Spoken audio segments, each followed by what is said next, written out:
মারাত্মক ইনজুরিতে Brazilian defender ভেরিসিমো। Latin আমেরিকার বিশ্বকাপ বাছাই পর্বের লড়াইয়ে চলতি মাসে 2টি ম্যাচ খেলবে ব্রাজিল।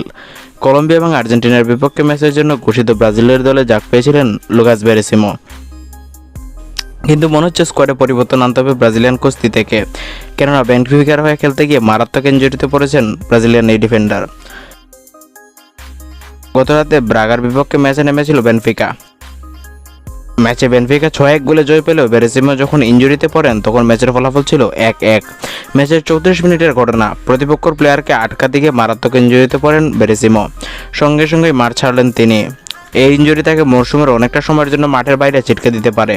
প্রাথমিকভাবে মনে হচ্ছে কয়েক মাস মাঠের বাইরে থাকতে হবে তাকে, বাকিটা বোঝা যাবে ডাক্তারের পরীক্ষার পর।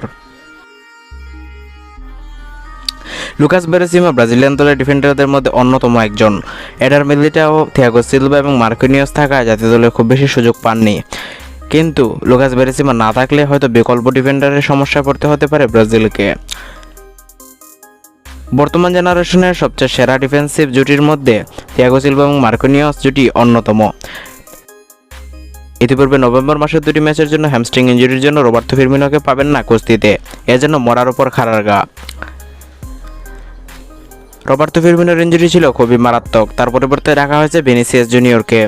লুকাস ভেরিসিমোর বদলে কাকে ডাকা হয় সেটা অবশ্যই আমরা জানিয়ে দেব। তো যারা এখনো চ্যানেলটা সাবস্ক্রাইব করেননি, পাশে থাকা বেল আইকনে প্রেস করে দিয়ে আমাদের চ্যানেলটা সাবস্ক্রাইব করে দিন পরবর্তীতে সমস্ত ভিডিওর নোটিফিকেশন সবার আগে পাওয়ার জন্য। ধন্যবাদ ভিডিওটা দেখার জন্য।